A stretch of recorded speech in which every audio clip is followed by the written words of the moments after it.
성호경을 하고 하겠습니다. 성부와 성자와 성령의 이름으로 아멘. 기도 끝입니다. 이거보다 더 좋은 기도가 없어요.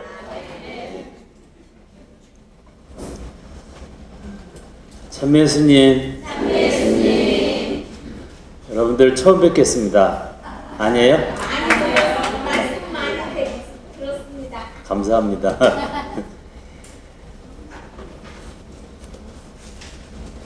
인천에서 오는데 이 시간이 조금 한가하긴 하지만 많이 막혀서 걱정을 하면서 왔는데 그래도 제 시간에 또 미리 도착해서 감사를 드립니다.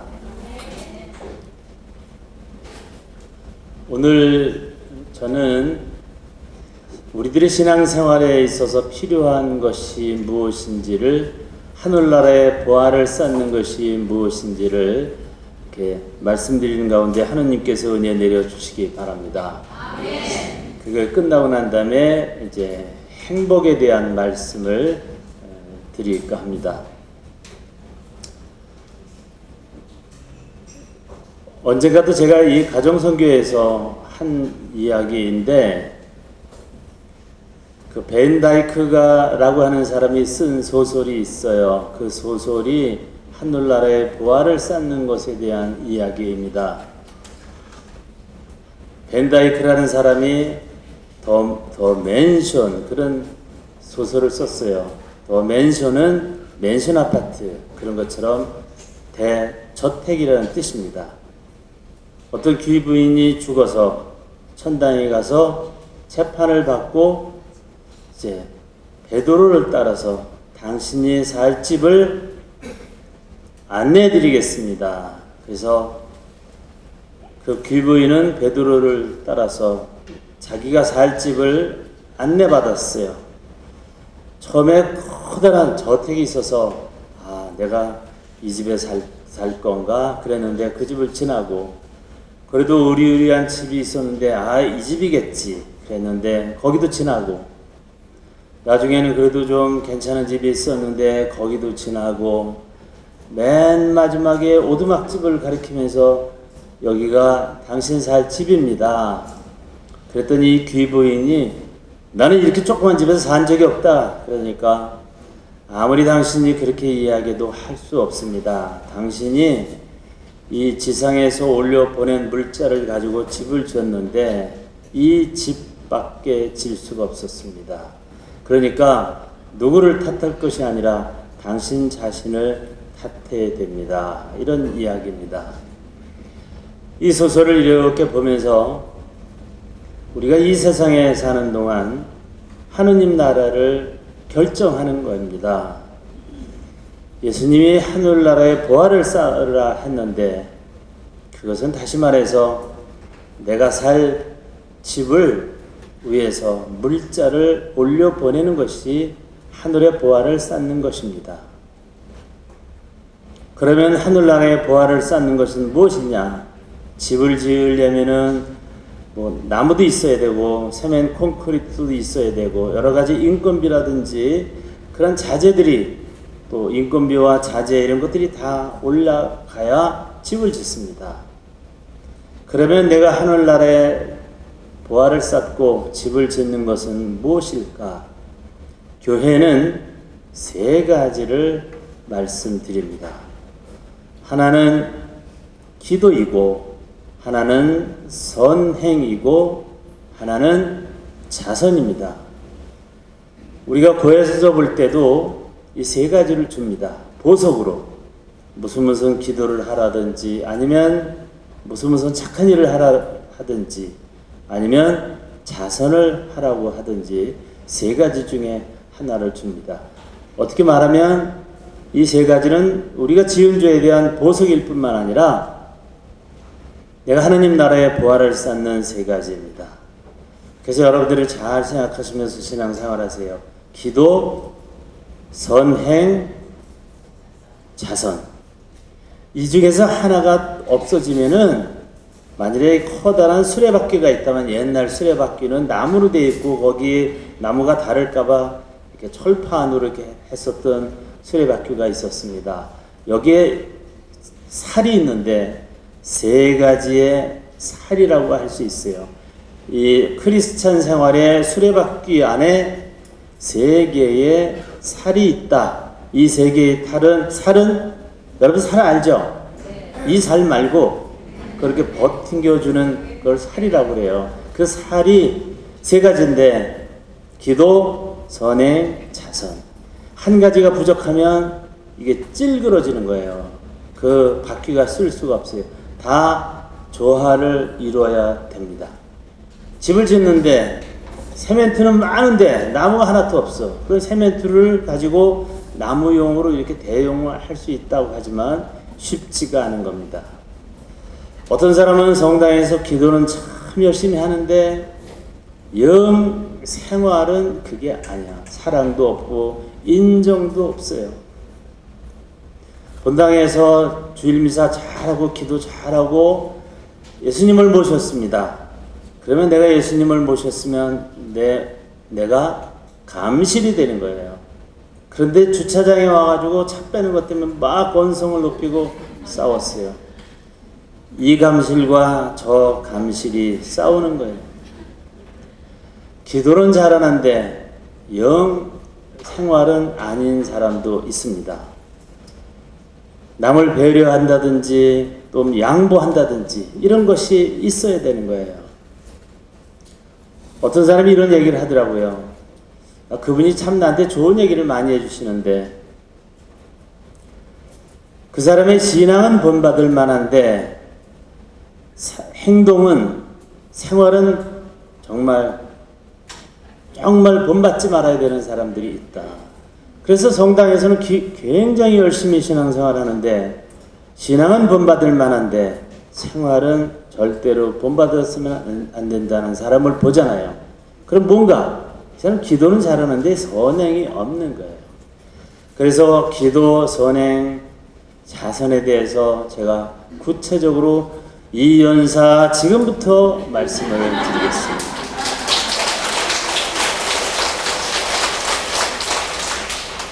그러니까 박수도 나오네. 자, 그러면 수레바퀴의 첫 번째가 기도입니다. 기도도 잘해야죠. 어떤 사람은 기도 하나도 안 하고 나 뭐 기도는 안 하지만 내 뭐 생활이 기도이고 그래서 내가 열심히 살고 그러면 되지. 그것도 아니에요. 기도도 열심히 해야죠.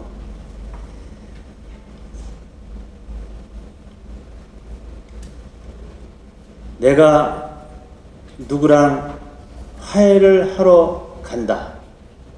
그러면 많은 사람들은 그냥 적당하게 하고 가서 말 잘하지. 내가 말을 얼마나 잘하는데. 그러지만 사실 그냥 대강 하고 가잖아요.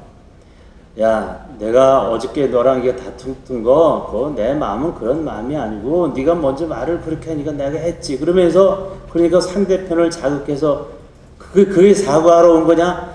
뭐 네가 먼저 그랬으니까 했던 게 핑계대러 온 거지. 그따로 가 그래가지고 아주 더 되돌이킬 수 없는 상황까지 몰고 되는 경우가 많아요. 이럴 때 기도해야 됩니다. 내가 이 사람한테 정말 한마디라도 잘해서 서로 어긋나지 않게 하고 내 잘못을 먼저 이야기하게. 그러면 상대편도 자기 잘못을 이야기하잖아요. 나도 사실은 내가 사과를 하잖아요. 내가 잘못했다. 다른 말 안 해도 돼요. 사실은 생각해보니까 너만 잘못한 것이 아니라 나도 이런 잘못을 했어. 이렇게 해야 화해가 되는 건데 그냥 아무 생각 없이 자기 말주변만 가지고 사과하면 마음이 없기 때문에 안 되는 거예요. 어떤 본당에서 체육대회를 하는데 어떤 신자한테 들은 거예요. 그전에는 신자들이 뭐 잘 못하든지 그래서 봉사하면서 뭐 청년회에서 이렇게 봉사를 해가지고 운동회를 잘했대요. 그런데 이벤트 회사에서 너무 신자들이 힘드니까 이벤트 회사에서 오면 전문적이잖아요. 아주 뭐 천리로 진행도 잘하기 때문에 좋다. 여기다 맡기는 게 낫겠다. 신자들도 괜히 준비하는데 힘들고 진행하는데 힘든데 맡겼는데요. 이렇게 표현을 해. 영혼이 없는 진행을 하더라는 거예요. 영혼이 없는 거. 영혼이 없으면 그냥 나오세요. 뭐 하시게 하려고 하지만 그 사람은 시간만 되면 돈 받고 가면 되기 때문에 생각이 없어요. 저도 본당에 있을 때 계속 운동회를 했어요. 저는 초등학교 때 이런 때 운동회에서 상을 받아보지를 못했기 때문에 그 한이 맺혀가지고 힘겨루기, 뭐 달리기 그렇게는 안 해요. 왜냐하면 본당 운동회는 옛날 시골의 가을 운동회처럼 만국기가 휘둘리고 휘날리고 거기서 같이 먹고 즐기고 뭐 그러는 거잖아요. 거기서 뭐 국가대표 선수 나오는 것도 아닌데 그래서 종목을 이런 식으로 했어요. 내가 이거 지금 하는 이야기는 각본에도 없는 얘기인데 그냥 하네. 근데 이런 게 사람방 얘기처럼 하는 게 더 좋아요. 그죠? 네. 종목을 어떻게 했느냐? 막 달리기에서 1등하면 상 주는 건 누구나 못해. 이건 초등학교 때 다 한 거예요. 난 그것 때문에 아주 한이 맺힌 사람이에요. 아무리 달려도 잘 안 돼요. 어떤 때는요, 조금 달리다가 이게 내가 왜 달려야지? 그래서 천천히 가서 맨날 그냥 늘 집에 오면 우리 아버지는 운동회 때 그렇게 오시라 해도 안 오셨어요. 왜냐하면 구경할 것도 없고 뻔하기 때문에 늘 그러세요. 운동회 끝나고 집에 오면 몇 등 했냐? 7등 했어요. 몇이서 뛰었는데 7이요. 그래서 이렇게 했습니다. 재미삼아 하는 거니까. 명랑 운동회처럼, 가을 운동회처럼 이렇게 다 하지만 그 운동장에서 미사 끝나고 어떤 사람들이 8명이 달려가잖아요. 달려가면 거다가 깃발에다가 이제 천을 묶어서 놨어요. 막 뛰어가다 아무거나 잡고 가는 거예요. 그래서 풀면서 가. 3자 나오면 3등이야.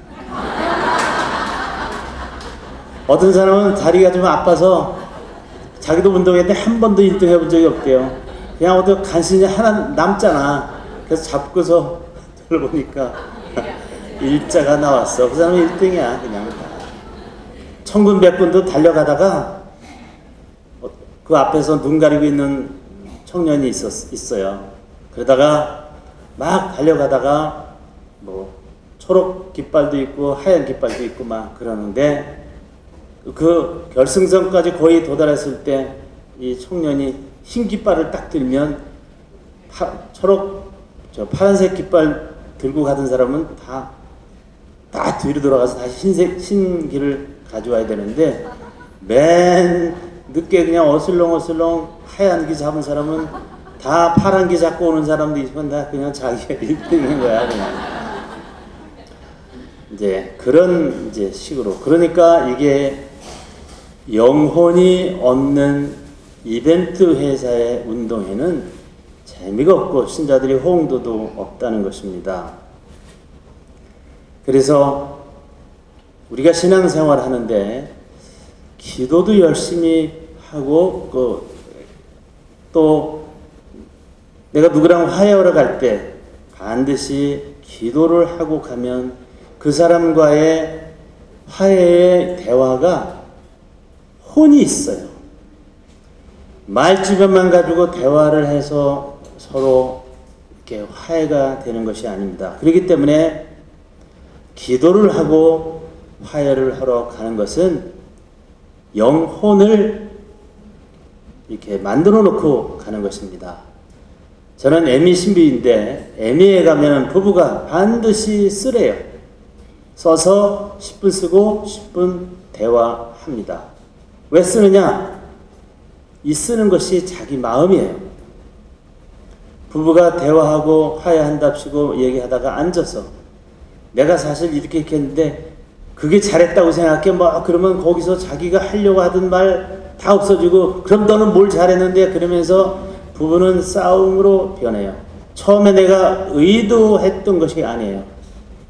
그렇기 때문에 부부싸움을 할 때는 반드시 쓰라고 그래요. 내가 당신한테 섭섭한 것도 있고 그렇지만 그런 마음을 내가 끝까지 가지고 가려고 한 것은 아니다라고. 쓰는 것은 정말 자기 마음을 잘 표현하는 것이고, 말은 그때그때마다 그가 저질러 버리는 그런 것들이 많기 때문에 바로 쓰라고 하는 겁니다. 그래서 기도는 누가 화해러 갈 때 내가 쓰는 것과 마찬가지입니다. 기도에 대해서 루카복음 11장 5절에 아주 우리에게 모델을 하나 예수님이 제시해 주셨습니다. 기도에 대해서. 루카복음 11장 5절. 밤중에 찾아온 손님 아세요? 알죠? 어떤 친구가 밤중에 왔는데 길을 가다가 배낭간에 들렸어요. 예고도 없이 온 거예요. 연락도 안 하고. 그러니까 어떻게 보면 무리한 친구인데 자고 있는데 와서 좀 묵고 가야 되겠다는 거예요. 그러니 어떻게 친구를 안 맞을 수도 없고, 그래서 자기 집은 빵이 없어요. 그날 구워서 그날 먹으니까 옆집에 가서 빵 3개를 달라고 그랬어요. 이 사람은 나도 잠들고 애들도 잠드는데 우리 잠을 깨울 것인가? 야, 그래도 어떡하나 하고 친구가 왔는데. 그러고 계속 문을 두드리면 귀찮아서라도 문을 열어주는 것처럼 우리가 하나님께 기도할 때는 그렇게 간절한 마음으로 해야 한다는 것을 가르칠 때 이 비유를 예수님이 설명해 주셨어요. 그래서 이 비유를 우리가 생각해 보면 어떻게 기도해야 되는지를 알 수가 있습니다. 우선 첫 번째로 기도의 이유예요. 왜 기도하느냐?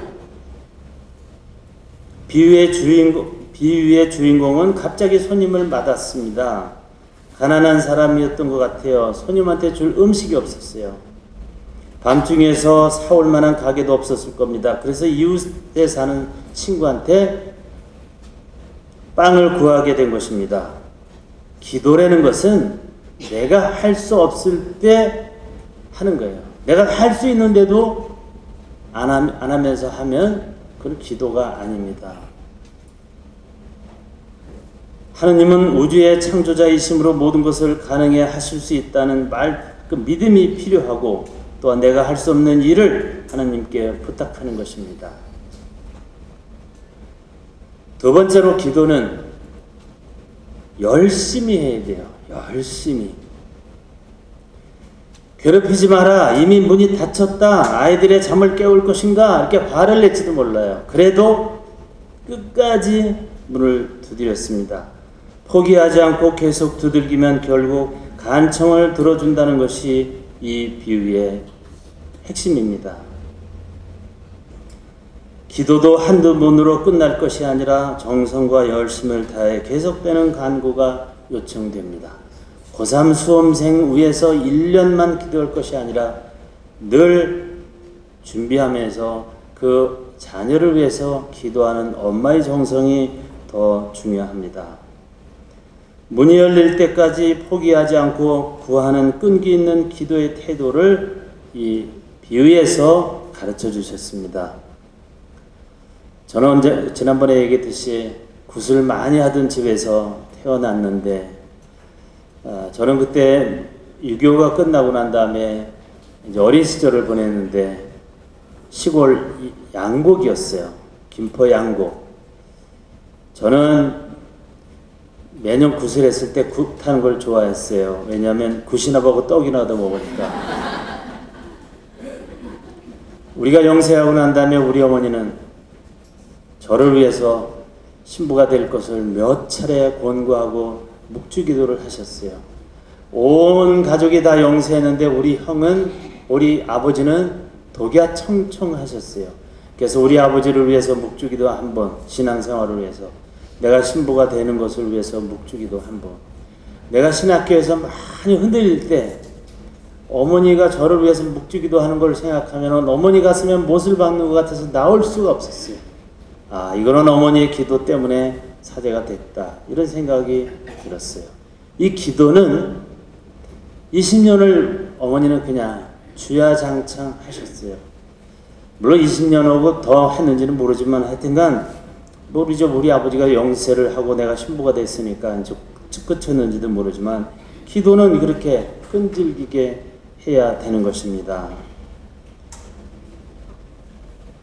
어떤 분당의 신부는 너무 성질이 급해서 옛날에 약간 나이가 든 할아버지 신부인데 아주 주책바가지 신부라고 신자들이 그런 신부가 있었어요. 얼마나 성격이 급한지 방문을 갔다가 집에 돌아오면 사제관이 1, 2층으로 되어 있는데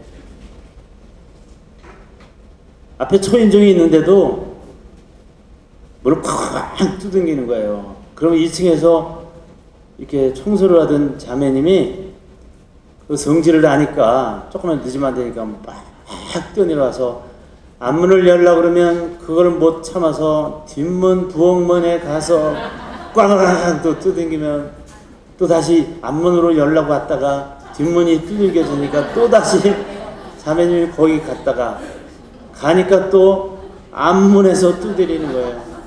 그러다가 하다가 이렇게 나중에 만나서 문 열어주면서 그 신부님은 그런데 지랄하네. 아 맞아요. 지랄하긴 했는데 누가 지랄을 했는지 모르겠어요. 근데 이 신부님은 성격이 급해도 나중에는 신자들한테 너무 사랑을 많이 줘서 그렇게 바뀐다는 거예요. 모르겠습니다. 성격은 타고나는 것이긴 하지만 자기도 참고 그러겠지만 끈질기게 이렇게 삶이 이어져야 하는지도 모릅니다. 어떤 신부가 고해성사를 주는데 어떤 할머니가 뭐라 이렇게 작게 하니까 할머니 크게 좀 하세요. 아 그래서 어떻게 할머니 좀 크게 하라고 그러니까 아 그래서 내가 이렇게 할머니 크게 해요. 그러니까 아유 신부님도 그 더러운 성질 좀 고쳐요. 이렇게.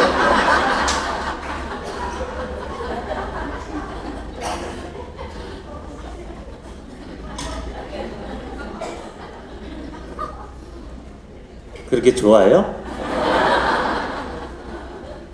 그런데 이 신부님은 그래도 사랑이 많아서 분당 떠날 때는 정말 따뜻한 마음을 가지고 떠난다는데 하여튼간 이 기도도 그렇고 계속해서 한두 번으로 끝나는 것은 아니고 그렇게 열심히 해야 한다는 것을 가르쳐 줍니다. 네. 그 다음에 세 번째로 이 기도는 사랑의 기도이어야 한다. 사랑의 기도. 내가 이웃에 가서 떡을 구한 것은 나를 잘 먹자는 게 아니라 자기도 좀 사랑을 베풀고 싶어서 하는 거예요. 그렇기 때문에 이것은 사랑의 기도가 될 수 있습니다. 부모가 자식을 위해서 기도하는 것 정말 사랑의 기도예요. 내가 내 대녀를 위해서라든지 또 이웃에 누가 아픈 사람 또 정신적으로 상처받은 사람을 위해서 기도해 주는 것도 사랑의 기도입니다.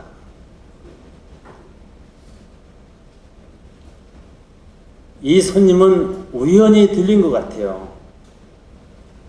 미리 예고도 없이 왔다는 것은 염치가 없는 손님이지만 사랑으로 떡을 구했기 때문에 우리의 기도도 이렇게 사랑의 기도가 되어야 한다는 것입니다.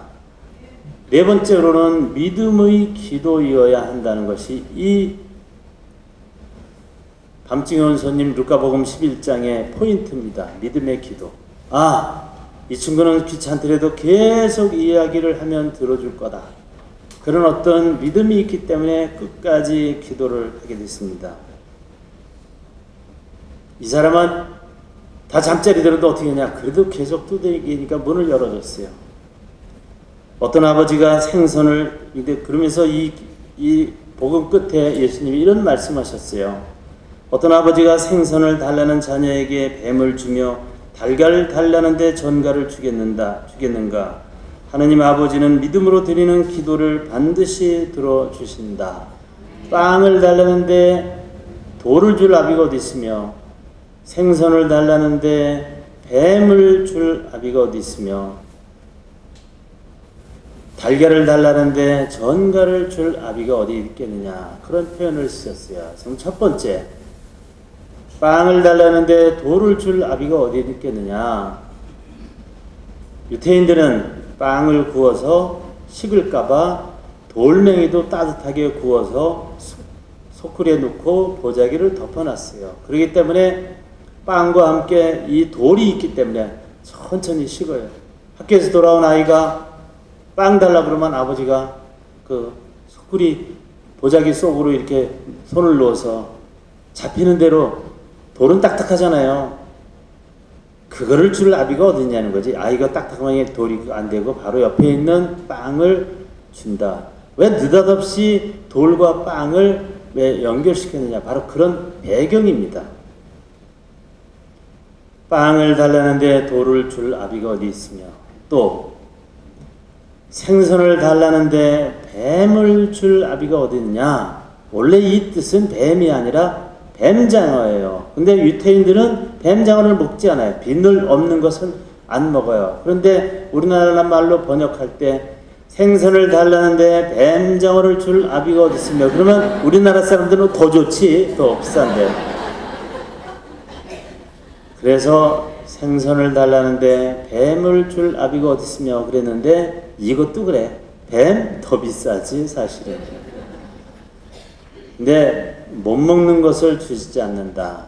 그리고 달걀을 달라는데 전갈을 줄 아비가 어디 있으며, 전갈은 적의 공격을 받으면 동그랗게 해가지고 달걀처럼 보이는데 아이들이 달걀인 줄 알고 만지면 쏘고, 그게 굉장히 해로운 겁니다. 그래서 하느님은 무익한 것을 주지 않고, 빵을 달라는데 돌을 주면 무익하잖아요. 뭐 그게 필요도 없잖아요. 무익한 것이고, 생선을 달라는데 뱀을 줄 아비가 어디 있으며, 이거는 우리한테는 아무런 필요가 없는 거예요. 그래서 꼭 필요한 것을 주시고, 세 번째 달걀을 달라는데 전갈을, 이건 해로운 것을 주지 않고 이로운 것을 주신다. 그래서 하느님은 우리에게 꼭 이로운 것을 주시고, 또 필요한 것을 주시고, 유익한 것을 주신다는 그런 겁니다. 그래서 우리가 기도할 때 여기저기 막 기도하시지만 이런 것을 생각하고 기도를 해야 됩니다. 다섯 번째로 휴대폰입니다. 휴대폰 지금 끄세요. 말씀 분발 말씀해. 지금 강의 중인데. 영동성당 끝났어요? 명동 나 없다고 그래요. 그래서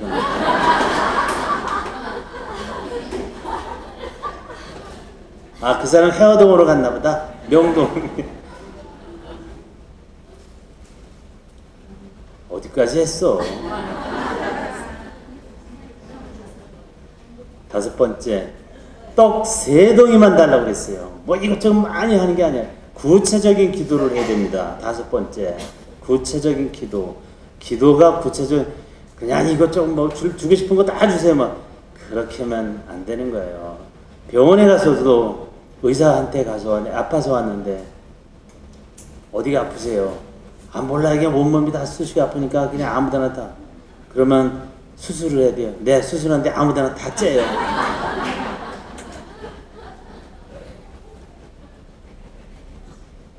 그리고 어떤 사람은 아주 병원에 가서 의사 선생님한테 알쏭달쏭하게 얘기하는 사람도 있잖아요. 그 고해성사 보러 와서, 고해성사를 보러 온 사람이 그냥 알쏭달쏭하게 고백하는 사람도 있어요.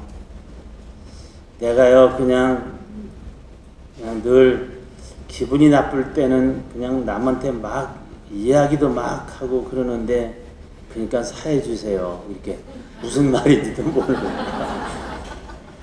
의사한테 가서 어디가 아프세요?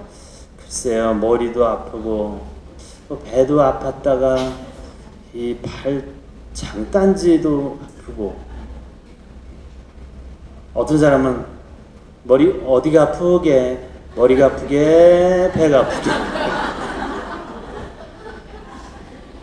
주치의한테 가서 정말 그 사람이 차트를 보고 거기에 따라 이렇게 해결을 하게 하는, 그것도 굉장히 중요한 것입니다. 그래서 이 기도는 정말 이 5가지에서 보는 것처럼 우리에게 필요한 것을 주시는 하느님의 은혜입니다. 그래서 기도하실 때는 그런 마음으로, 그리고 뉴욕에 하이에스 추기경님이 계시는데 이 하이에스 추기경님한테 탐슨이라는 사람이 찾아와서 그 레지오 교본에 이 추기경님이 글을 쓰셨어요.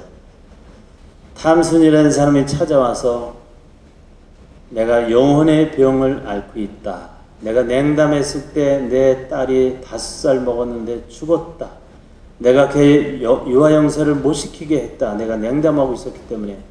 그런데 걔가 죽었는데 지금 와서 냉담을 풀고 신앙생활을 할 때 생각해 보니까 그 딸은 이미 죽었으니까 구원은 못했다. 구원이 안 되고. 그래서 마음의 고통을 받고 있다는 이야기를 추기경님한테 했대요. 그래서 추기경님이 그래도 기도하세요. 딸을 위해서 묵주기도 하세요. 이미 죽었는데 지옥에 가는데 묵주기도가 무슨 소용이 있습니까? 추기경님도 그래도 하느님한테는 전지전능하시기 때문에 다 어떤 것이든지 들어주시겠지 이 생각이 들어서 그렇게 했다는 거예요. 그래서 하느님께는 방법이 있으니까 기도하세요. 그래서 뭐 거기서 더 이상 그 추기경님하고 그냥 안 된다 할 수 없으니까 알겠습니다. 열심히 기도해 보겠습니다. 그리고 딸을 위해서 묵주기도를 계속 매일같이 했대요. 딸의 구원을 위해서. 애비가 잘못해서 딸을 구원 못 시켰다는 자책감 때문에 얼마 후에 이 탐슨이라는 사람이 길에서 옛날에 자기 집에 가정부로 있었던 사람을 만났어요. 그분이 아일랜드 출신인데 아일랜드 사람들 굉장히 열심히 하잖아요. 레지오도 거기서 생긴 거예요. 그도 이 사람의 가정부였었는데 이렇게 만나서 할 일이 없잖아요. 내가 이제 냉담을 풀고 이제 열심히 신앙생활을 한다. 그러니까 축한다고. 그래서 내가 마음에 영혼의 병을 앓고 있다. 내 딸이 영세를 못했는데 내가 못하게 해서 이제는 성당에 나오고 난 다음에 딸 때문에 걱정이 많다. 딸이 구원을 못 받은 거 그것이 내가 한스럽다. 그러니까 가정부가 그러더래요. 당신이 아무리 반대도 소용없어요. 걔가 죽을 위험이 있는 것 같아서 내가 걔를 데리고 정당에 가서 그날이 8월 15일 바로 전날 8월 14일 날이기 때문에 유아영세를 걔가 그 다음날 8월 15일이기 때문에 마리아라는 세례명으로 영세를 줬다. 근데 현장에 가봐라. 서류가 있을 거다. 가보니까 자기 딸이 마리아라는 세례명으로 딱 영세 막 있는 거예요. 너무나 좋아가지고 그걸 종이에다가 세례문서를 하나 떼어달라고 해서 흔들면서 추기경님한테 찾아왔어요. 추기경님, 하느님이 내 기도를 들어주셨습니다. 얘가 그래도 지옥에 가지 않았어요. 영세를 받았어요. 보니까 나도 모르게. 그때 추기경님의 생각이 번쩍 떠올랐대요. 하느님한테는 과거도 현재도 미래도 없는 분이다. 하느님은 내가 기도할 때는 앞으로 일어날 거에 대해서만 내가 기도하면 되는 것 같지만 내가 후에 드릴 기도도 하느님은 생각하시고 그 미리 은혜를 베푸시는 분이다. 왜? 하느님은 현재, 과거, 미래가 없으시기 때문에 늘 현재만 있기 때문에 우리가 지금 기도하면 앞으로 어떤 일이 일어날 것을 하느님이 축복 주시는 거라고 생각하지만 그것은 인간의 생각이고 하느님은 현재, 미래, 과거가 없다. 이걸 깨달았다. 이 추기경님도 그런 진리에 대해서 생각을 못했기 때문에 그래서 하느님은 우리가 나중에 드릴 기도까지도 미리 은혜를 베풀어 주신다는 것을 이 탐슨 씨를 통해서 알게 됐다는 것을 이 레지오 마리의 책에 쓰셨어요. 맞죠? 혹시 여러분들의 부모님들이 영세를 안 받고 돌아가셨다. 이제는 어쩌지도 못한다. 돌아가셨다. 지금 그분을 위해서 연미사 열심히 드리고 하세요. 하느님은 어떤 방법으로든지 후에 내가 드릴 기도의 그 은혜까지 아버지한테 주셨어요. 그래서 우리는 앞으로 될 것에 대해서 기도하는 것이 아니라 과거, 현재, 미래까지도 다 기도를 해야 한다는 것입니다. 그래서 이 기도는 하느님의 축복이기 때문에 우리가 열심히 기도하는 것이 필요합니다. 제가 아까 크리스찬의 수레바퀴가 기도, 선행, 자선이라고 그랬는데 어느 본당에 있을 때 성체조배실이 너무 좀 허접했는데 어떤 사람이 1,500만 원, 지금 생각하면 굉장히 큰 돈, 한 5천만 원을 줬을 거예요. 그래 줘서 성체조배실을 이렇게 꾸몄으면 좋겠다. 그래서 감사하다고 그러고 성체조배실을 원래 있었던 것을 아주 깨끗하게 꾸몄어요. 그 앞에 유리가 있어서 관상실이 있고 바깥에 이제 조배실이 있고 그랬어요. 거기에는 이렇게 성체를 24시간 현시를 하게, 감시를 모신 것이 아니라 성체를 성광에 현시했으면 좋겠다고 해서 현시를 했어요. 근데 위험하잖아요. 방탄 유리로, 비싼 유리로 다 박았어요. 그러니까 이제는 안전한 거예요. 관상실도 있고. 이렇게. 근데 그걸 꾸미고 난 다음에 어떤 사람이 거기 터줏대감처럼 와서 앉아있는 할머니 한 분이 계셨어요. 네 할머니는 거기 두르고 나가는 사람 다 참견해. 당신 무릎을 꿇고 하세요. 그리고 다리 이렇게만 왜 그렇게 하세요? 사실 1시간 앉아있는데 어떻게 무릎을 꿇고 있어요? 이렇게 양반다리처럼 편안하게. 묵상하는 건 꼭 그렇게 꿇어서 안 해도 되거든요. 근데 이분은 자기 생각으로 이렇게 하는 거예요. 그리고 자기는 무릎을 꿇는 대신 뭐 하냐? 히프에다 뭐 하나 건치는 거에다가 그 앞에 무릎 꿇는 거 다 도구로 딱 가지고 자기는 편안하게 하면서 다른 사람들 무릎 꿇고 하라고.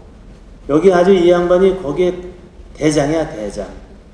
저는 사실 뭐 자랑은 아니지만 성당에서 이제 외출을 하든지 나갈 때 꼭 성당에서 주님의 기도도 안 해요. 인사만이라도 하고 가요. 이것도 성체조배잖아요.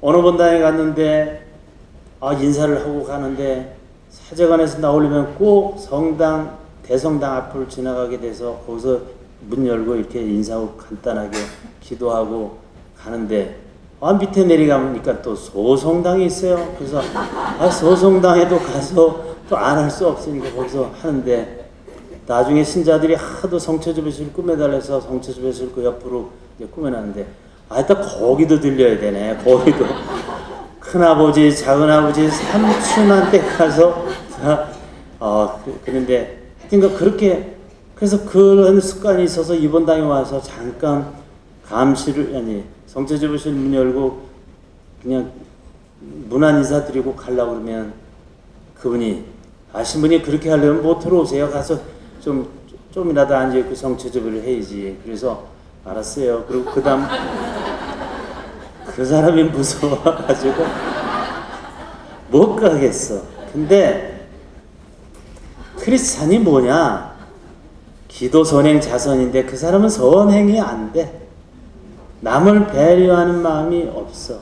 그러면 그 절름발이 신자이고 살이 부러지면 그 수레바퀴는 찌그러진 수레바퀴가 된다는 거예요. 그래서 처음에 얘기했듯이 저는 기도에 대해서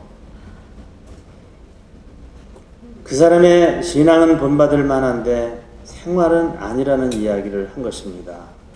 이제 기도를 끝내고 기도, 선행, 자성 그랬죠. 이번에는 이제 선행에 대해서 말씀드리겠습니다.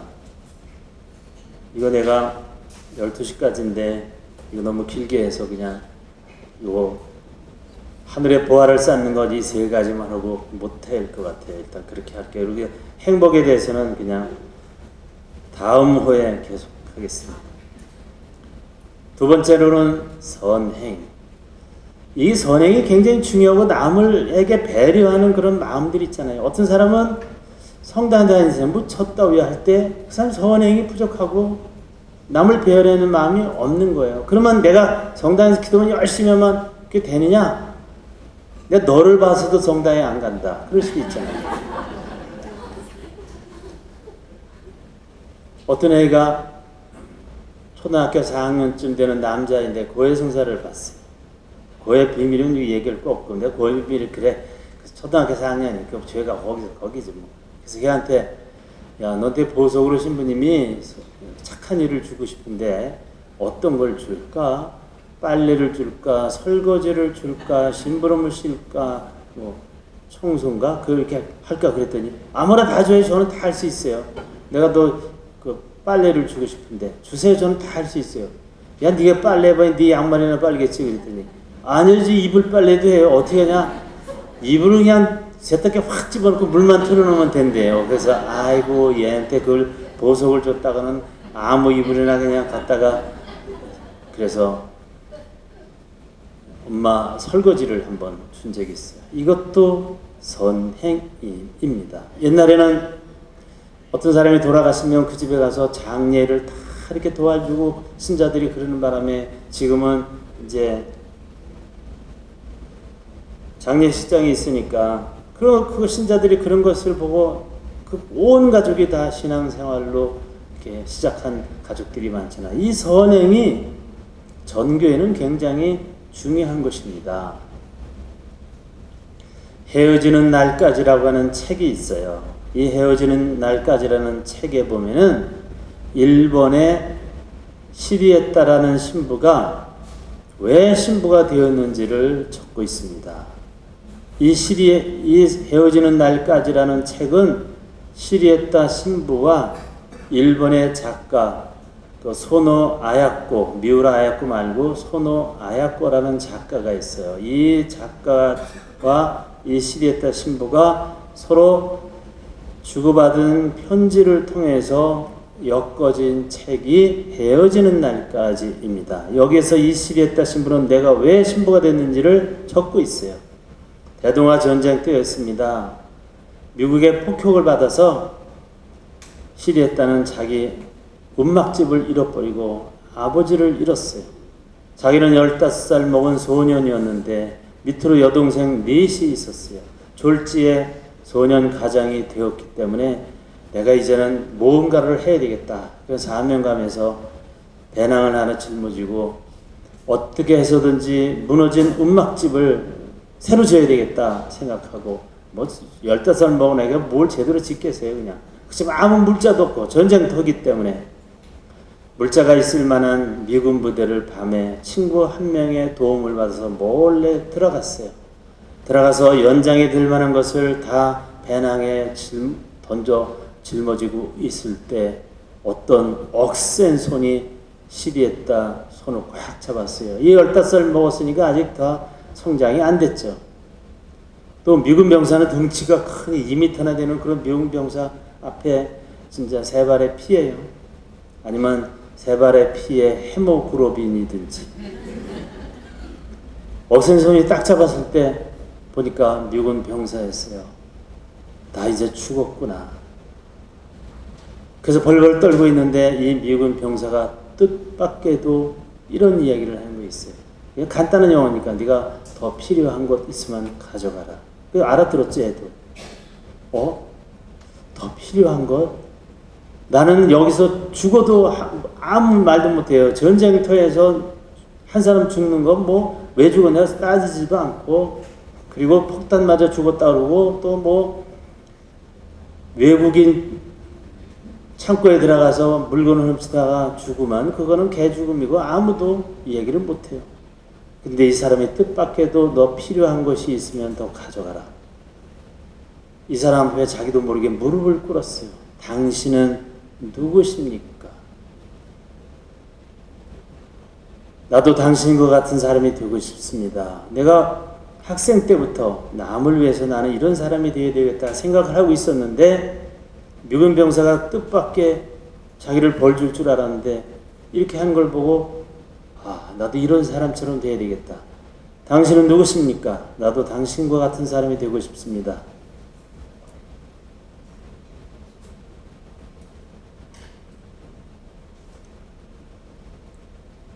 그때 미군 병사가 나도 당신과 같은, 나는 뭐 별거 아니야. 나는 그냥 가톨릭 신자다. 그런 얘기만 딱 했어요.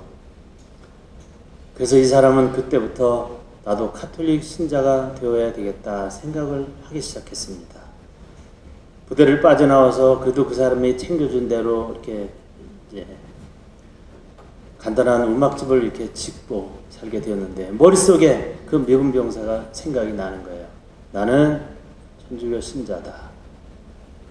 천주교가 뭔지 하느님이 뭔지 아무것도 모르는 이 시리에타는 문막집을 주고 어느 정도 정리되고 난 다음에 성당을 찾게 됐어요.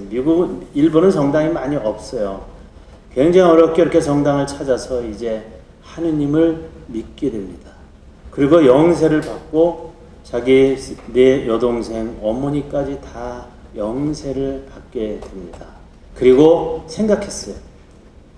나도 그 사람과 같은 사람이 되고 싶다. 그러려면 어떻게 될까? 신부가 되어야 되겠다. 그래서 신학교에 들어가고 신부가 됩니다. 이 헤어지는 날까지는 책 속에 내가 왜 신부가 되었는지를 이 시리에트 신부는 쓰고 있어요.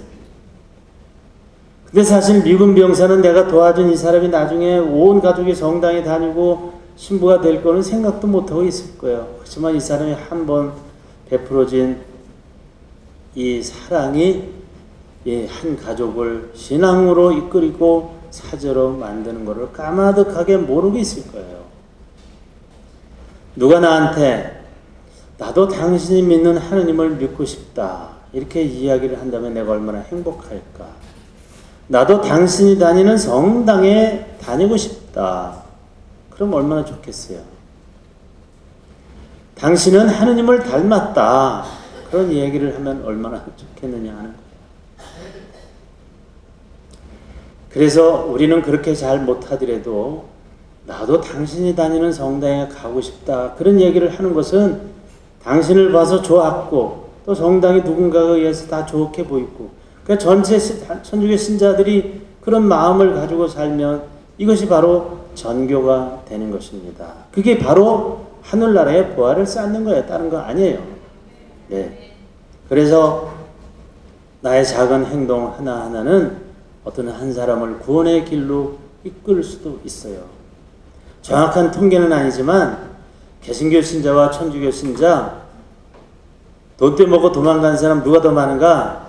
개신교 신자가 더 많을 거예요. 왜냐하면 거기는 그냥 이 행동에 대해서는 생각 안 해요. 거기는 믿음만 있으면 된다. 그게 가르칩니다. 어떤 사람이 개신교 신자가 성당 신자한테 당신 구원 받았어? 구원 그 죽을 때 받는 게 아닌가? 난 못 받았어. 당신 성당에 얼마나 다녔는데 40년. 이 사람은 40년 다녔어도 구원 못 받았어. 나는 받았어. 너 지난주에 처음 갔잖아. 그런데 구원 받았어. 왜냐면 너 예수님을 믿습니까? 그러면 믿습니다. 그러면 너 구원 받았다. 너 구원 받았다. 나 구원 받았다. 우리 모두 구원 받았다. 왜냐하면 믿기만 하면 되니까. 그래서 개신교의 구원과는 믿음이에요. 우리는 야고보서 2장 14절에서처럼 행동이 없는 믿음은 죽은 믿음이다 그랬어요. 여러분들 야고보가 누군 줄 아세요? 신약 성경이 27권이잖아요. 나 또 약간 3,000%로 빠진다 또.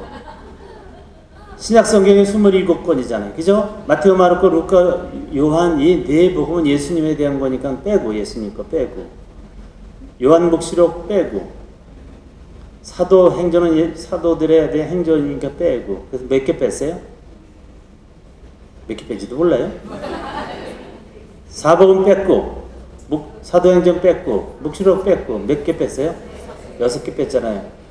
신약성경은 27권인데 27권 중에서 6개를 뺀 21권이 편지예요. 편지, 서간이에요.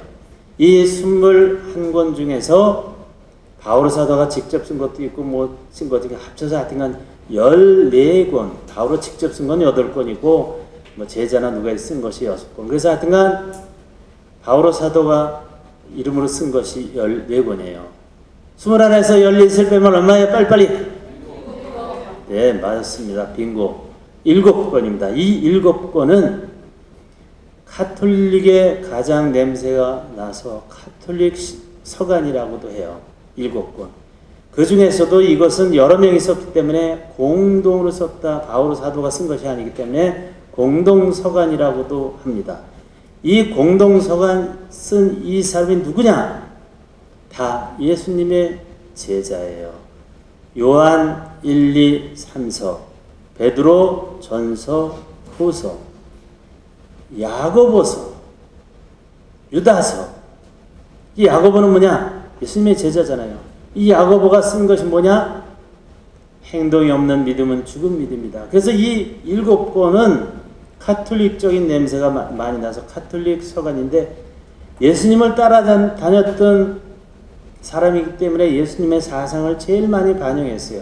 그 앞에 바오로는 내가 무시하는 건 아니지만 바오로도 열심히 했지만 바오로는 오직 믿음에 대해서 강조했습니다. 개신교는 이 바오로의 서간을 받아들여서 믿음에 대해서만 강조해요. 우리는 이제 나머지 7권인데 그거는 예수님의 제자들이기 때문에 요한이 3개 쓰고 베드로가 2개 쓰고 유다서 야고보서 유다서, 그러니까 예수님의 제자들인데 여기는 다 행동 플러스 믿음 플러스 행동이에요. 행동이 없는 믿음은 죽은 믿음이다. 그게 봐서 두 번째 이야기는 선행이에요. 선행이 없는 믿음은 죽은 믿음이다. 그래서 개신교에서 이야기하는 것은 난 믿기만 하면 구원받았다 그런 거니까 우리는 왜 그런 얘기를 안 하느냐? 행동을 봐야 되기 때문에 그래요. 그래서 가톨릭의 구원가는 믿음 플러스 행동, 개신교의 구원가는 그냥 믿음이에요. 그래서 개신교 신자들이 너 구원받았어? 그러면 나는 이 사람은 10원 받았어. 그렇게 얘기를 하세요. 왜냐하면 하나 더 오버다니는 거예요. 그래서 우리의 구원은 행동이 굉장히 중요한 것입니다. 헤어지는 날까지 해서 보세요. 정말 이 사람이 왜 신부까지 됐나? 이 묵은 병사 아무것도 아닌 이 사람이 하나의 사랑의 배려가 이 한 가족을 구원하고 사제로 만들었어요. 이 사람은 하늘나라의 보화를 얼마나 큰 걸 쌓겠어요. 그죠? 이게 바로 하늘나라의 보화를 쌓는 거예요.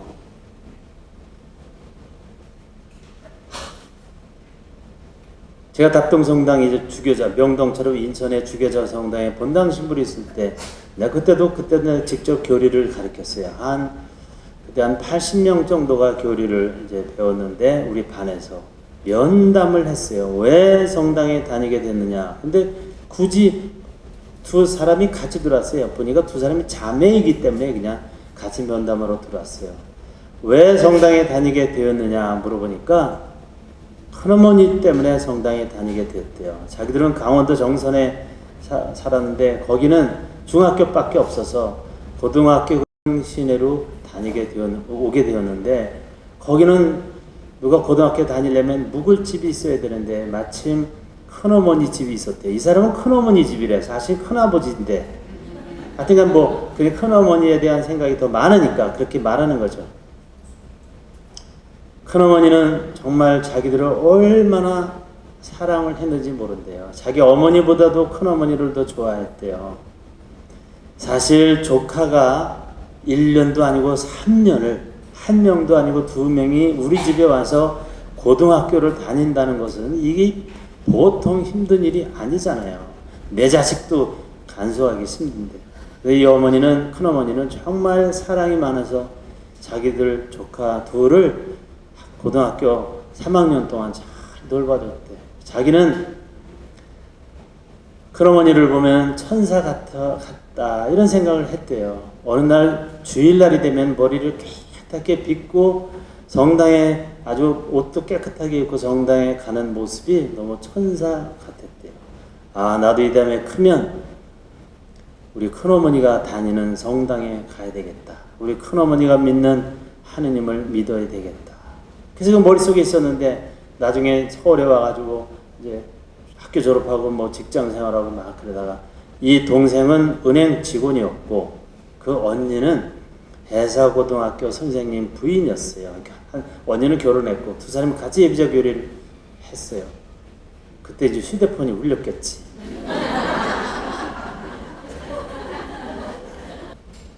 한 사람의 신앙의 모습, 사랑, 배려는 다른 사람을 신앙의 길로 인도하는 것입니다. 헤어지는 날까지에서도 그렇고 이 강릉에 사시는 큰어머니, 정말 이분은 모든 삶을 그렇게 살기 때문에 나는 그냥 한 번도 안 봤지만 신사임당 같은 그런 덕을 지닌 분인가 이런 생각을 했는데, 그분은 정말 그 삶이 하늘나라의 보화를 쌓는 일일 것입니다. 저는 수녀님한테 시간이 많이 큰일 났네. 이거 할 건 많은데 그래도 그냥 하죠. 민생 뭐 있어 하다가 그냥 시간 되면 끝나면 되지.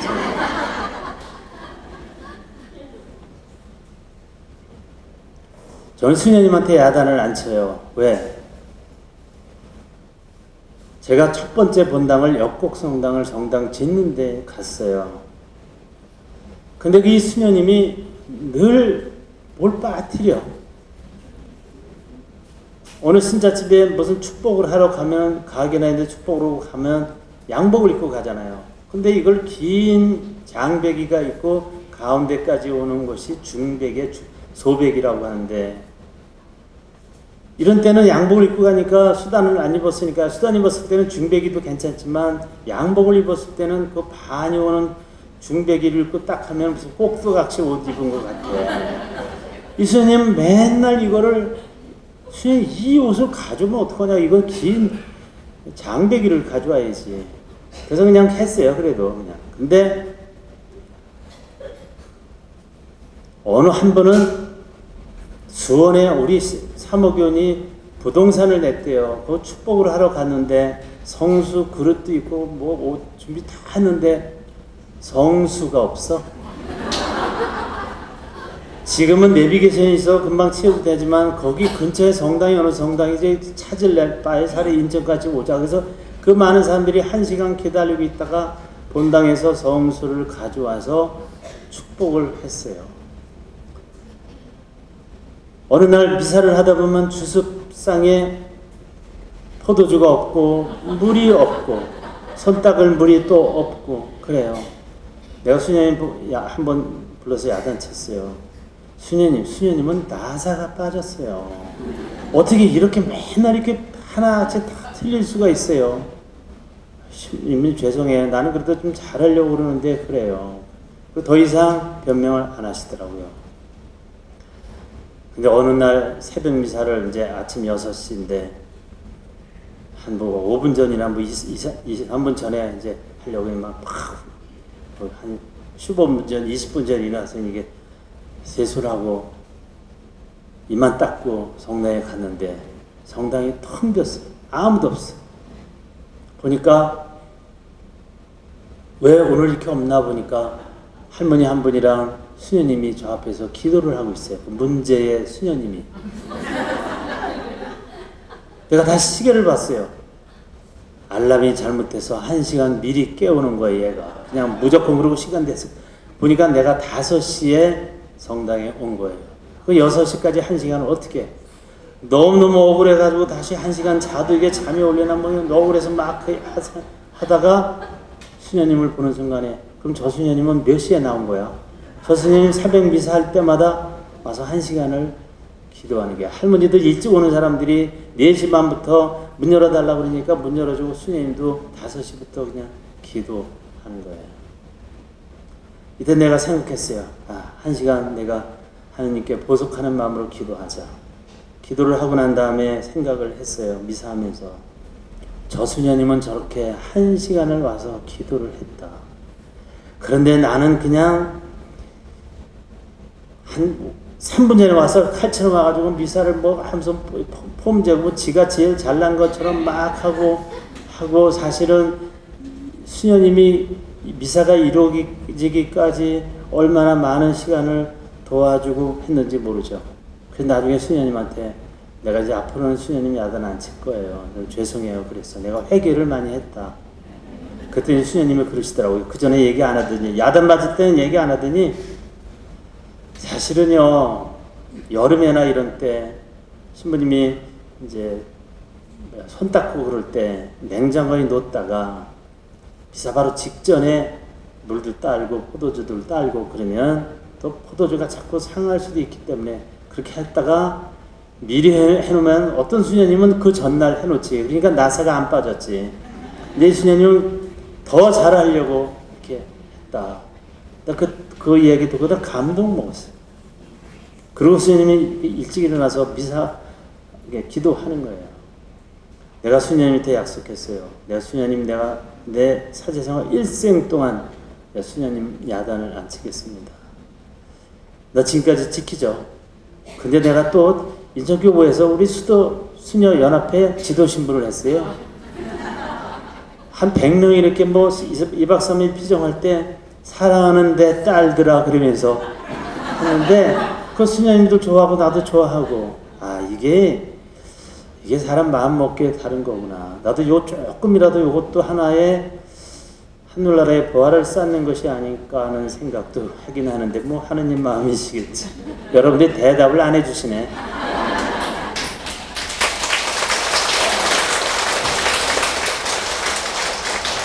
이런 것들도 다 선행이잖아요. 그러면 사람은 누군가가 주연이 나타나기 전엔 조연이 많은 것을 다 해놓는 거예요. 그걸 많이 깨닫게 됐어요. 그 수녀님을 통해서. 그 수녀님이 내가 야단쳤을 때, 나사 빠졌다 그럴 때 변명을 안 하셨어요. 한 번은 TV 토크쇼에 어떤 유명한 연예인이 나와서 자기 옛날에 무명 시절의 이야기를 이렇게 하더라고요. 그래서 자기 이름은 외다수다 그러더라고요. 이 사람이 무명 시절에 시골에 가설 극장도 있잖아요. 포장도 치고 뭐 무대도 꾸미고 또 마이크를 잡고 뭐 집차를 가지고 다니면서 여기에 이제 오늘 영화가 있으니까 시골에 다 옛날에 그랬어요. 국민 여러분 안녕하셨습니까? 여기는 무슨 영화사 선전만이 올시다. 오늘 저녁을 일찌감치 해두시고 가족 동반하시어 만장의 대성황을 이루어주셨으면 대단히 감사하겠습니다. 여기 선전반이 올시다. 그러면서 이렇게 하는 거 있잖아요. 이 사람이 그것도 했대. 말주변이 좋아서.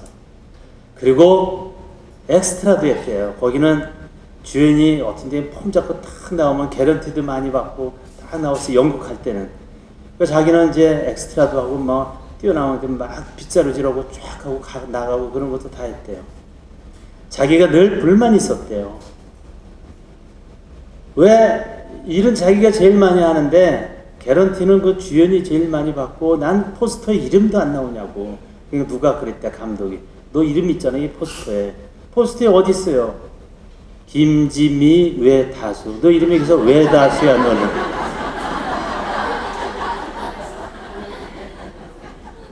그래서 자기는 이제 외다수라는 이름을 그때부터 붙였대요. 외다수. 제가 이때 생각했어요. 이 세상에는 외다수가 참 많다. 정말 이 사람들이 주연이에요. 조연이 아니고 이 사람들에 의해서 이루어지는 우리나라 역사가 얼마나 많겠어요. 가정의 주부들은 알아주지도 않아요. 맨날 그냥 밥은 그냥 올라오는 거니까 의뢰 먹는 건 줄 알지만 오늘은 왜 반찬이 이래? 늘 고맙다는 말 대신에 반찬이 왜 이래? 이런 얘기는 많이 들었을 거야. 공로가 안 되는 말들. 외다수가 사실은 그 사람들이 하늘나라에 보화를 쌓고 그 사람이 살 물자를 올려보내는 사람들입니다. 사실은 수녀님, 그 수녀님 외다수지. 나는 뭐 주연급처럼 나타나서 뭐 폼만 잡고 미사하고 수녀님이 다 뒤치다거리 다 하잖아. 그러면서도 물 없었어요 오늘? 그거 똑바로 잘하세요. 그러고 다 이 세상에 외다수가 많다. 그때부터 내 수녀님한테 회개가 돼가지고 본당을 떠날 때 외다수를 찾아요. 내가 한 번도 손을 잡아보지도 못한 사람, 눈길 한 번 주지도 못하고 이름도 모르고 저 사람이 우리 본당 신자인지도 모르지만 저 끝에서 한 번도 주일미사를 빠지지 않고 본당 신부 영령 축일 때는 저를 위해서 끊임없이 기도를 해주신 많은 외다수 신자들이 많아요. 그걸 많이 깨닫게 됐어요. 그래서 내가 본당을 떠날 때 마지막으로 꼭 이 인사를 합니다. 외다수. 여러분들이 사실은 사제를 위해서 기도하고 사제를 만들었습니다. 본당을 만들고 여러분들의 공로가 절대로 헛되지 않을 것이니까 나랑 악수를 한 번도 못하고 이름을 내가 안 알아줬더라도 여러분들 그 행동에 대해서 하느님이 알아주십니다. 마지막으로 제가 떠나는 날 오늘은 다 손을 잡겠습니다. 그래서 다 손을 이렇게 잡으니까 저 외다수예요.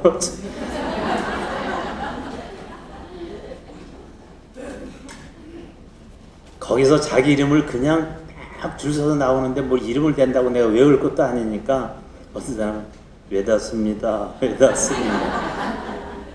정말 외다수는 이런 사람이야말로 하늘나라의 보화를 쌓는 역할을 하는 사람이 많다는 것입니다.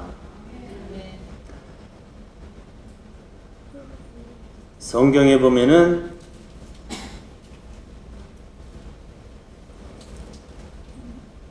남을 위한 희생이 있어요. 마르코복음 2장 1절에 보면은 마르코복음 2장 1절 중풍 환자를 고쳐주신 예수님에 대해서 나옵니다. 왜냐면 어느 날 예수님이 그 집에서 가르치는데 너무 사람이 많아서 들어갈 수 없으니까 친구들이 지붕을 벗겨내고 중풍병자를 들것에 해서 예수님 앞으로 이렇게 내려보냈다. 기억나십니까? 네. 그것이 마르코복음 2장 1절이에요. 이거 누가 했느냐? 친구들이에요. 예수님은 이 친구들의 믿음을 보고 그 너희들 믿음이 이 친구를 살렸다. 그래서 중풍병자를 살려주십니다. 성경에 보면은 남을 통해서 믿음이 또 공로가 이루어진 것이 참 많아요. 가파르나움의 백인 대장은 자기 하인의 중풍병을 위해 예수님한테 부탁드리는 대목이 마테오복음 8장 5절. 백인 대장 마테오 8장 5절. 또 한 회당장은 자기 딸을 살려달라고 죽은 딸을 살려달라고 애원했는데 마테오복음 9장 18절. 이 회당장은 자기 딸을 살려달라. 백인 대장은 자기 하인을 고쳐달라. 중풍병자는 4명의 친구들이 될 것을 향했다. 지금도 마찬가지입니다. 부모님의 신앙으로, 열심한 신앙으로 자녀들이 구원되는 경우가 굉장히 많아요. 이거는 자기 자신도 필요해. 내가 하늘나라에 내가 보화를 쌓는 거예요. 이 자식도 그것 때문에 구원받고. 저희 어머니는 제가 신학교회 때 여러 번 흔들렸는데 건 20년 동안 매일 묵주기도를 바쳤고, 아까 말씀드린 대로 저희 아버지가 영세를 받도록 20년을 매일 묵주기도 하셨습니다. 아우구스티노는 본인이 회개하도록 기도하신 어머니 모니카를 두고 그런 어머니의 기도한 눈물이 아들을 올바로 가게 했다라고 아우구스티노 성인이 이야기를 하고 있습니다. 어느 신부가 이런 글을 쓴 것을 읽은 적이 있어요. 성체 조배를 할 때마다 아버지 생각이 난대요. 그리고 눈물이 난대요. 내가 행복하고 평화스러웠던 순간은 늘 아버지와 함께였다. 아버지가 공장을 하실 때 방학이 되면 나와 동생은 거기에서 지냈다. 장날이면 아버지는 나와 동생을 자전거에 태워 양평 읍내로 가서는 시장 구경을 시켜주고 중국집에 가서 볶음밥을 한 그릇씩 사주곤 하셨다. 장 구경도 재미있었지만 볶음밥은 더 기억에 남는 추억이다.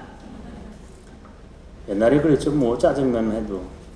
어느 날 어머니는 여동생을 데리고 서울에 가셨을 때 아버지와 나만 남아 있었다. 그런데 아버지는 장애를 갈 생각도 않으시고 일만 하셔서 나는 눈치만 보며 마당에서 놀고 있었다.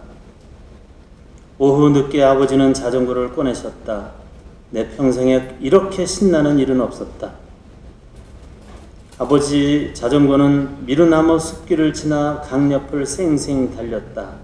난 혹시 장애 끝나지 않을까? 중국 음식점이 문 닫지는 않을까 걱정스러웠다. 읍에 도착하자마자 음식점으로 곧장 가셔서 아버지는 볶음밥 한 그릇만 시키시고 당신은 신문을 보고 계셨다. 아버지가 음식값을 계산하실 때 돈이 한 그릇 값밖에 없다는 것을 알게 되었다. 돌아오는 길에 나는 아버지 등을 꽉 잡고 아무 말도 하지 않았다. 아니, 아무 말도 할 수가 없었다.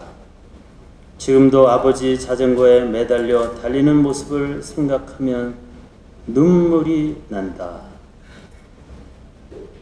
아버지가 끼륵끼륵해서 시장에 안 가신 것은 볶음밥을 2그릇이 없기 때문에 어떻게 할까? 나중에 결심하고 아들만이라도 사주자.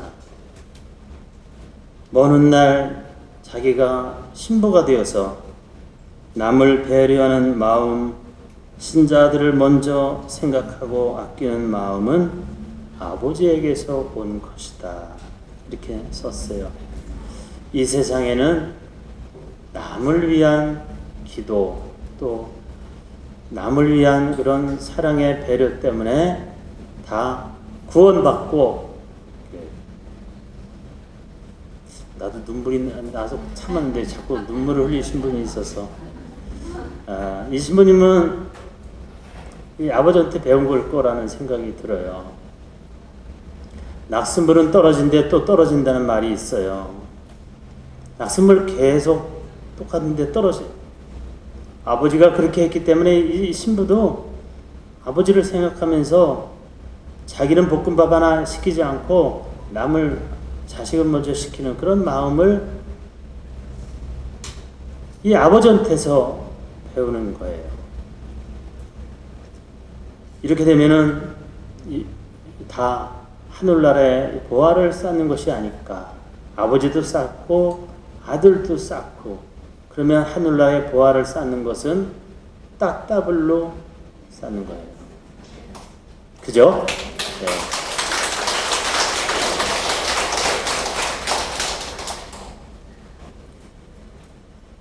시간이 거의 다 돼서 이제 좀 더 하나 하려고 했는데, 그냥 어떻게 다 웃기는 얘기 하나도 안 해가지고 한번 하겠습니다. 재밌었어요? 오늘 강의가? 뭐 너무 딱딱한 거잖아요. 네. 왜 저기 미르나무 자전거 타는 게 제일 좋았어요? 아무것도 아닌 거지만 아주 이게 심금을 울리는 거예요. 글을 보면. 어떤 애 둘이, 초등학교 애들이 만나면 자기 집 자랑을 하는 거야. 야, 우리 집은 자동차가 2대나 있다. 그러니까 옆에 있는 애가, 야, 우리 집도 2대 있어. 우리 집은 한 대는 또 외제차야. 야, 우리 아버지는 돈을 많이 벌고 사장이야. 그러니까 옆에 있는 애가, 우리 아버지 돈 잘 벌어. 옆에 있는 애가, 우리 엄마는 굉장히 잘생겼다, 이쁘다. 그러니까 옆에 있는 애가, 우리 엄마도 얼마나 이쁜데 혹시 미스 코리아 출신 아니냐고 사람들이 다 그래. 우리 아파트는 굉장히 넓고 좋다. 그러니까 우리 아파트도 좋고 넓어. 그러니까 어떤 아저씨가 지나가다가, 임마 너희들은 형제끼리 뭐 맨날 이렇게 싸우냐?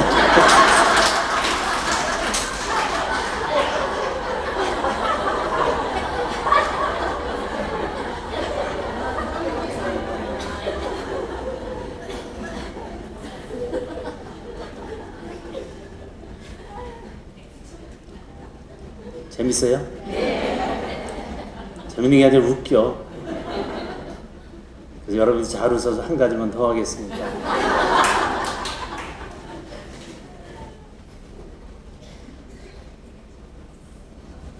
그 아까 양평 신부 때문에 눈물이 나가지고 자꾸 눈이 그냥 쓰라리네. 그 신부 생각하면 이런 생각했어요. 너 남의 눈에서 눈물을 흘리게 하면 네 눈에서는 피눈물이 나와. 농담이고요. 정말 이 신부의 이런 것을 읽을 때마다 나도 감동을 많이 받고 어떻게 생활해야 되겠다 생각을 많이 합니다. 이제 하나 더 하는 것은, 어떤 신부가 이제 휴가를 갔대요. 가면서 이제 어떤 유적지에 가니까 그림 엽서가 있어서 이렇게 사가지고, 나 여행을 잘하고 그러는데 여기도 왔다. 그래서 편지를 썼는데, 편지를 붙이려니까 우체국이 없어서, 그림 엽서에는 우표도 없으니까.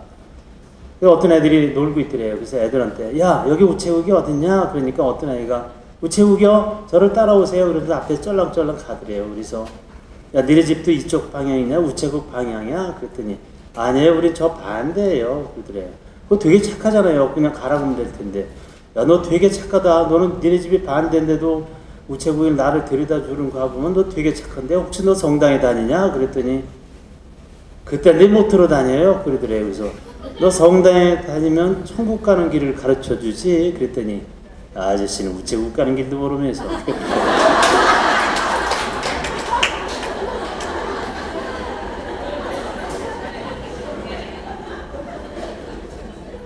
하늘나라의 부활을 쌓는 것 세 가지가 뭐라 그랬죠? 기도, 선행. 선행도 이제 남한테 이렇게 베풀고 그러는 뭐 자비라든지 남을 헤아리는 배려 이런 것들도 다 사랑이고요, 선행입니다. 그리고 세 번째로는 자선이에요. 남에게 도와주는 거. 언젠가 그런 얘기를 했죠. 이렇게 고해성사를 볼 때도 나는 어떤 사람이 하느님 마음을 이렇게 아프게 했으면 나는 그 자선을 줘요. 자선. 예. 만일에 철학관에 갔다. 얼마 썼느냐? 3만 원 썼다. 그러면 어려운 사람 3만 원 자선하라. 그렇게 하기도 해요. 지난번에도 얘기했듯이 어떤 회장님 부인이 너무 철학관을 좋아해서 창피하니까 본당 신부한테 목소리 알아들을까봐 몇 분당 가서 철학관에 갔다 왔다 그렇게 하고 영성체육을 했는데 평일 미사를 해야 되는데 몇 번당에 갈 시간이 없어서 본당 신부님한테 할 수 없이 고해성사 보면서 목소리를 변형해서 갔대요. 아니 신부님이잖아요. 아니 제가 철학관에 갔다 왔어요. 그러니까 신부님이 말다시 감기 걸렸어요.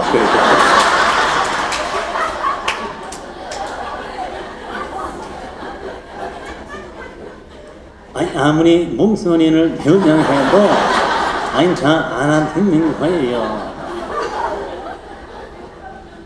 아니 그 몸소리가 다 공이 있지 뭐.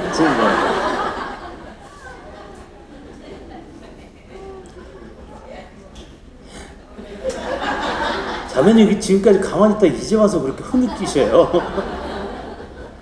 자선. 이거는 우리가 하늘나라의 부활을 쌓는 또 한 가지 방법이에요. 여러분들 어려운 사람들도 도와줄 때 아이 저 사람 뭐 저 앵벌이처럼 누군가가 뭐 다 뭐 돈 뜯고 막 그러더라도 나는 도와주는 게 좋다고 생각해요. 걔 들어가서 혼나잖아. 혼 안 나게 해주는 것도 그거는 난 자선이라고 생각해요. 그래서 어떤 것이든지 남을 도와주는 일. 윌리엄 도일이라고 하는 신부님이 쓴 성인이 되는 비결 이런 책이 있어요. 성인이 되는 비결에 보면 성인이 되려면 어떻게 하는가? 가족들의 잠자리를 깨우지 않기 위해서 발소리를 죽이는 일. 이거 성인이 되는 길이래. 이게